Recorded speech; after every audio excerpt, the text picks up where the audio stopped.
குடியரசு துணைத் தலைவர் பதவியிலிருந்து ஜக்தீப் தங்கர் பதவி விலகுவதை அடுத்து புது குடியரசுத் தலைவர் துணைத் தலைவர் யார் அப்படிங்கிற ஒரு கேள்வி தொடர்ச்சியா இருக்குது. ஆனா இந்த விவகாரத்துல மத்திய அரசு தொடர்ச்சியா குழப்ப நிலையில இருக்கிறதா சொல்லப்படுது.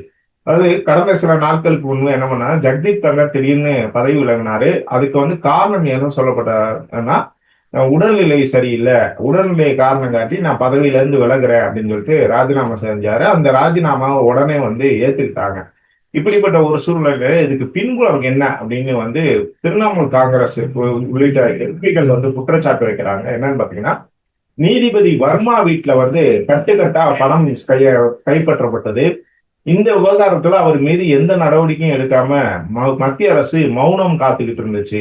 அப்படிப்பட்ட ஒரு சூழ்நிலையில அவர் மீது தகுதி நீக்க நடவடிக்கை எடுக்கணும் அப்படின்னு சொல்லிட்டு எதிர்கட்சிகள் நாடாளுமன்றத்துல, குறிப்பா மாநிலங்களவையில ஒரு தீர்மானம் கொண்டு வந்தாங்க. அந்த தீர்மானத்தை உடனே ஜக்தீப் தங்கர் ஏத்துக்கிட்டாரு. இதுதான் மத்திய அரசுக்கு ஏற்பட்ட கோபம் அப்படின்னு சொல்லப்படுது. அதாவது நீதிபதி வர்மா மீதான நடவடிக்கையை கிடப்புல போடணும் அப்படிங்கறதா மத்திய அரசோட முடிவு. ஆனா அவருக்கு மீது நடவடிக்கை எடுக்கிறதுக்கான தீர்மானத்துக்கு உடனே ஜக்தீப் தங்கர் ஒப்புதல் கொடுத்தாரு அப்படின்னு சொன்னனால, பிரதமர் மோடி ஜக்தீப் தங்கரை தொடர்பு கொண்டு இன்னும் 3 மணி நேரத்துல நீங்க ராஜினாமா செய்யணும், நீங்க ராஜினாமா செய்யல அப்படின்னா நீங்க நீதிபதி வர்மா மீது எப்படி தகுதி நீக்க நடவடிக்கைக்கு தீர்மானத்துக்கு ஒப்புதல் கொடுத்தீங்களோ அந்த மாதிரி உங்க மீது தகுதி நீக்க நடவடிக்கை எடுக்கிறதுக்கான தீர்மானம் நாடாளுமன்றத்துல கொண்டு வரப்படும்.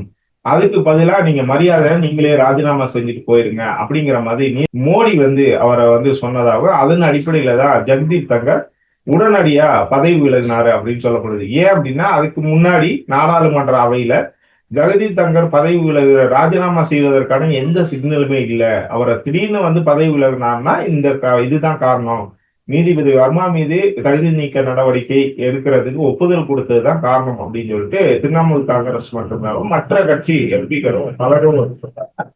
இந்த அடிப்படையில ஜெகதீப் தங்கர் பதவி விலகிட்டாரு. அதுக்கு அடுத்து யார் குடியரசு துணைத் தலைவரா கொண்டு வரப்படுவார் அப்படிங்கிற ஒரு கேள்வி எழுந்துகிட்டே இருக்குது. ஏன்னா மத்திய அரசு இந்த விவகாரத்துல இதுவரைக்கும் எந்த ஒரு முடிவையும் அறிவிக்கவே இல்லை. என்ன காரணம்னா, அவங்க ஒரு குழப்பத்துல இருக்காங்க அப்படிங்கிறதுதான். ஏன் அப்படின்னா, ராஜ்நாத் சிங்க இதுக்கு அனுப்பலாமா, அதாவது குடியரசு துணைத் தலைவர் ஆக்கலாமா, இல்ல சிபி ராதாகிருஷ்ணனை குடியரசு துணைத் தலைவர் ஆக்கலாமா அப்படிங்கிற ஒரு கேள்வி இருந்துகிட்டு இருக்கதா சொல்லப்படுது. அதாவது ஜக்தீப் தங்கர் ஏற்கனவே ஒரு மாநில ஆளுநரா இருந்துதான் அவர் குடியரசு துணைத் தலைவர் ஆக்குனாங்க. அதே மாதிரி இப்ப சிபி ராதாகிருஷ்ணன் ஒரு ஆளுநரா இருக்கிறாரு. அவரை குடியரசு துணைத் தலைவரா அறிவிக்கலாமா அப்படிங்கிற ஒரு எண்ணம் மத்திய அரசுக்கு இருக்கு. குறிப்பா மோடிக்கும் அமித்ஷாவுக்கும் இருக்குது அப்படின்னு சொல்லப்படுது. ஏன்னா தமிழ்நாடு சட்டமன்ற தேர்தலை மனைத்தொழி வைத்து இந்த மாதிரி ஒரு அறிவிப்பை வெளியிடுவதற்கான வாய்ப்பு இருக்கு அப்படிங்கிற மாதிரி சொல்லப்படுது. என்ன காரணம்னா, சிபி ராதாகிருஷ்ணன் பாத்தீங்கன்னா அவர் கொங்கு வேளாளர் கவுண்டர் சமூகத்தை சேர்ந்தவர்.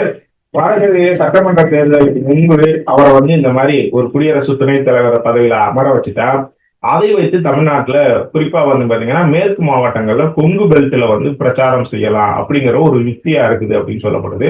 அப்ப என்ன, ஒரு தமிழரை அதுவும் கொங்கு வேளாளர் கவுண்டர் சமூகத்தை சேர்ந்த ஒரு தமிழரை இவ்வளவு நாட்டின் மிகப்பெரிய உயரிய பதவியில பாஜக தான் அமர்த்தி இருக்குது அப்படின்னு சொல்லிட்டு அதை வைத்து மேற்கு மாவட்டங்கள்ல வாக்குகளை அறுவடை செய்யலாம் அப்படிங்கிற ஒரு எண்ணம் இருக்கிறதா சொல்லப்படுது. ஆனா அது பல மூத்த நிர்வாகிகளுக்கு வேணாம் அப்படிங்கிற மாதிரி சொல்றதாகவும் ஒரு தகவல் இருக்கு. அதாவது சிபி ராதாகிருஷ்ணன் தவிர்த்து வேற நபர்களை, இன்னும் அனுபவம் வாய்ந்த சில நபர்களை இது பண்ணலாம் அப்படிங்கிறது நிறைய பேர் என்ன பண்ணாங்கன்னா, ராஜ்நாத் சிங்க தான் ப்ரிஃபர் பண்றதா சொல்லப்படுது.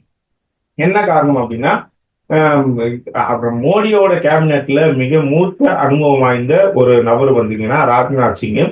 அவரை என்ன பண்ணலாம் அப்படின்னா குடியரசு துணைத் தலைவரை அறிவிக்கலாம் அப்படிங்கிற. இன்னொன்னு பாத்தீங்கன்னா, மோடிக்கு அடுத்து மோடியோட அமைச்சரவையில நம்பர் 2 அப்படிங்கிறது யாரு அப்படின்னா அமித்ஷாவும் ராஜ்நாத் சிங்கும் தொடர்ச்சியா போட்டி இருக்குது. அப்ப ராஜ்நாத் சிங் வெளியில அனுப்பிட்டா நம்பர் 2 அமித்ஷா தான், மோடிக்கு அடுத்து அமித்ஷா தான் அப்படிங்கிற ஒரு நிலைப்பாட்டை கொண்டு வரணும் அப்படிங்கிறதுல அமித்ஷா மற்றும் அவரோட ஆதரவாளர்களுக்கு ஒரு நிலைப்பாடு இருந்தாலும், ராஜ்நாத் சிங் அமைச்சர்கள் வெளியேற்றினா அதுல மோடிக்கே ஒரு பெரிய சிக்கல் இருக்கதாக சொல்லப்படுது. என்னன்னு பாத்தீங்கன்னா, ராஜ்நாத் சிங்க்கு வர செப்டம்பர் மாதத்தோட 75 வயது நிறைவடையுது. அப்படிப்பட்ட ஒரு சூழ்நிலையில அவரை அமைச்சர்கள் வெளியேற்றிட்டா அதை காரணம் காட்டி RSS வந்து மோடிக்கும் அழுத்தம் கொடுக்கும்.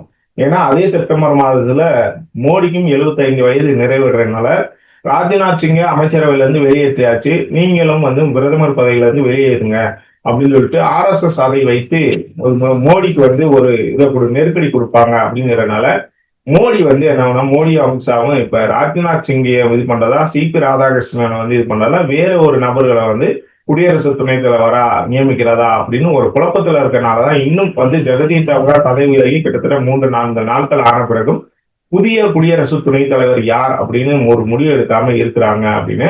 இதுக்கிடையில மோடியோட அமைச்சரவை மாற்றப்பட்டா அதுல அண்ணாமலைக்கு இடம் இருக்கும் அப்படின்னு பேசப்பட்ட நிலையில அதுக்கு வாய்ப்பே இல்லை அப்படின்னு ஒரு கருத்து சொல்லப்படுது. அதுக்கு காரணம் என்னன்னா, அதிமுக பாஜக கூட்டணி பிளவுபட்டதுக்கு காரணம் வந்து அண்ணாமலை தான் அப்படின்னு சொல்லிட்டு எடப்பாடி பழனிசாமி ஒரு ரிப்போர்ட்டை வந்து டெல்லிக்கு கொடுத்தாரு. வெறும் வந்து ரிப்போர்ட் கொடுக்காம அண்ணாமலை திமுக அமைச்சர்களோட யாரெல்லாம் தொடர்பு இருக்காரு, அந்த பாஜக மாநில தலைவர் பொறுப்புல இருந்துட்டு அவரு என்னென்ன மாதிரியான நிதி வசூல்ல ஈடுபட்டாரு, கட்சிக்கு தெரியாம தனிப்பட்ட முறையில எப்படியெல்லாம் வந்து பயனடைஞ்சாரு அப்படிங்கிற ரிப்போர்ட்டையும் எடப்பாடி பழனிசாமி டெல்லி கிட்ட கொடுத்துருக்காரு.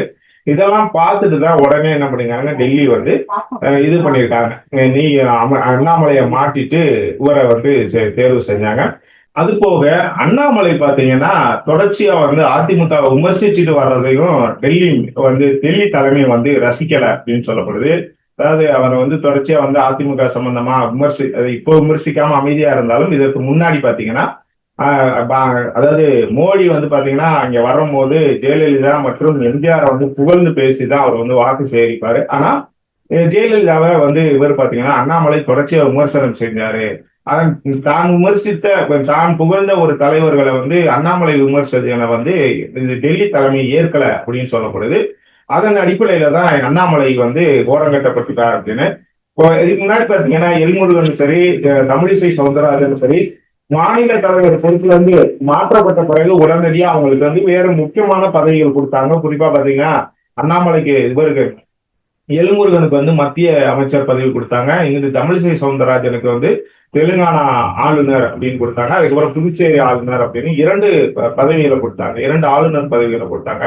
இப்படிப்பட்ட ஒரு சூழ்நிலையில இன்னும் அண்ணாமலைக்கு மட்டும் ஏன் வாய்ப்பு வழங்கப்படலை அப்படின்னு விசாரிக்கிற போது அவங்க சொல்லக்கூடிய கருத்து என்னன்னா, அண்ணாமலை மீது டெல்லி தலைமை வந்து கடும் அதிருப்தியில இருக்கிறாங்க, அதுதான் காரணம் அப்படின்னு. அண்ணாமலைக்கு வந்து மத்திய அமைச்சரவை பதவிகளை கொடுக்கறதுக்கு வாய்ப்பு இருக்குதா, அதனாலதான் லேட் பண்றாங்களா அப்படின்னா அப்படி இல்லை, அதுக்கான வாய்ப்பு இல்லை அப்படிங்கறதான் சொல்லப்படுது. என்ன காரணம்னா வந்து அண்ணாமலை மீது வந்து கடும் அதிருப்தியில டெல்லி தலைமை இருக்குது. அண்ணாமலை வந்து வெறும் எடப்பாடி பழனிசாமி சொன்னதுனால மட்டுமே வந்து அண்ணாமலை மாற்றல, எடப்பாடி பழனிசாமி கொடுத்த முக்கியமான தரவுகள் அடிப்படையில தான் டெல்லி தலைமை வந்து அண்ணாமலை மாட்டிட்டு அந்த இடத்துல வந்து உட்கார வச்சிருக்காங்க, 9 நாள் அமர வச்சிருக்காங்க அப்படின்னு சொல்லப்படுது. இதுக்கடையில பாத்தீங்கன்னா அண்ணாமலைக்கு ஒரு அண்ணாமலை அன்பு கூட்டம் அப்படின்னு ஒரு அமைப்பு உருவாக்கி அவரை வந்து டெல்லி அரசியல்ல வந்து கால் பதிக்கிறதுக்கு எல்லா விதமான நடவடிக்கையை எடுத்துக்கிட்டு இருக்கிற சூழ்நிலையில பாஜக தலைமையை வந்து அவருக்கு வந்து எந்த முக்கியத்துவமும் கொடுக்காம இருக்கிறது அவங்களுக்கு பெரிய ஒரு அதிர்ச்சியும் ஒரு ஏமாற்றத்தையும் கொடுக்குது. அதனால வந்து அண்ணாமலை வந்து தனி கட்சி தொடங்கணும் அப்படிங்கிற மாதிரி அவங்க வலியுறுத்திக்கிட்டு வர்றதா இருக்குது. அதனால அண்ணாமலையும் அது தொடர்பா வந்து ஆலோசனை செஞ்சுட்டு இருக்கதா சொல்லப்படுது. ஆனா டெல்லி தலைமை இதெல்லாம் கூர்ந்து கவனிச்சுக்கிட்டு வராங்க. ஒருவேளை அண்ணாமலை வந்து தனி கட்சி தொடங்கினான்னா அதுக்கு தகுந்த மாதிரி நடவடிக்கை எடுக்கிறதுக்கும் வாய்ப்பு இருக்கு. கட்சியில இருக்கிற வரைக்கும் ஒன்றும் பிரச்சனை இல்லாம இருந்துக்கலாம் அண்ணாமலை. ஆனா அவர் வந்து தனி கட்சி தொடங்குறாரு அப்படிங்கிற ஒரு பட்சத்துல அவர் செய்த முறைகேடுகள் அப்படிங்கிற அந்த இவர் கொடுத்த எடப்பாடி பழனிசாமி கொடுத்த அந்த கோப்புகளின் அடிப்படையில அவர் யார்கிட்டெல்லாம் பணம் வாங்கியிருக்காரு, எதுக்கெல்லாம் பணம் வாங்கியிருக்காரு, அது தொடர்பான விசாரணை வந்து செய்யப்படலாம். அதன் அடிப்படையில் அவர் வந்து அண்ணாமலை மீது நடவடிக்கை எடுக்கப்படலாம் அப்படிங்கிறதுனால அண்ணாமலையும் இப்ப பாத்தீங்கன்னா தனி கட்சி தொடங்கலாமா இல்ல வேணாமா அப்படிங்கிற 2 நிலைப்பாட்டுல இருக்காரா சொல்லப்படுது. இதுக்கடையில அண்ணாமலை வந்து உள்ள இருந்தாருன்னா இந்த பிரச்சனை இல்லை, பேசாம அமைதியா இருந்துட்டு அமைதியா போயிடலாம். ஆனா தனி கட்சி தொடங்கினா அவர் மீது நடவடிக்கை எடுக்கலாம் அப்படிங்கிற ஒரு நிலைப்பாட்டுல டெல்லி தலைமை இருக்கிறதுனால 2 குழப்பம் இருக்குது. அதனால அண்ணாமலைக்கு வந்து டெல்லி அமைச்சரவையில் அதாவது மத்திய அமைச்சரவையில இடம் கிடைப்பதுங்கிறது சாத்தியம் இல்லை, வாய்ப்பு இல்லை அப்படிங்கிறது கிட்டத்தட்ட உறுதியாயிடுச்சு. ஆனா சிபி ராதாகிருஷ்ணனுக்கு வந்து குடியரசு துணைத் தலைவரா நியமிக்கப்படுவதற்கான வாய்ப்பு இருக்கதா சொல்லப்படுது. தமிழக அரசியலை முன்வைத்து, தமிழக சட்டமன்ற தேர்தலை முன்வைத்து அதுக்கான வாய்ப்பு இருக்கிறதா சொல்லப்படுது. ஆனாலும் பாத்தீங்கன்னா பல்வேறு இது இருக்குது. வட மாவட்ட மாநிலங்களை சேர்ந்த சில மூத்த தலைவர்களுக்கு அந்த வாய்ப்பை கொடுக்கணும் அப்படிங்கிற மாதிரி பேரம் பேசப்படுறதா சொல்லப்படுது. அதனால பாஜக தலைமை உண்மையிலேயே குழப்பத்துல தான் இருக்கிறதா சொல்லப்படுது. பார்க்கலாம் அடுத்து என்ன நடக்குது. யாரை குடியரசு துணைத் தலைவர் பதவிக்கு பாஜக தலைமையை அறிவிக்க போறாங்க அப்படிங்கிறத நம்ம பொறுத்து இருந்தா பார்க்கணும். ஏன்னா பாஜக இப்ப இருக்கிற சுச்சுவேஷன்ல மோடி, அமித்ஷா எந்த இது எடுத்தாலும் முடிவு எடுத்தாலும் அதுல RSS ஒரு முக்கியமான தலையீடு செய்யறதுக்கு தயாரா இருக்கிறாங்கிறதுனால ரொம்ப குழப்பத்துலதான் இருக்காது சொல்லப்படுது. இந்த விவகாரத்துல என்ன நடக்குது அப்படிங்கிறத நம்ம பொறுத்து இருந்து தான் பார்க்கணும். இந்த விவகாரத்துல நீங்க என்ன நினைக்கிறீங்க? ஆமாம் சொல்லுங்க.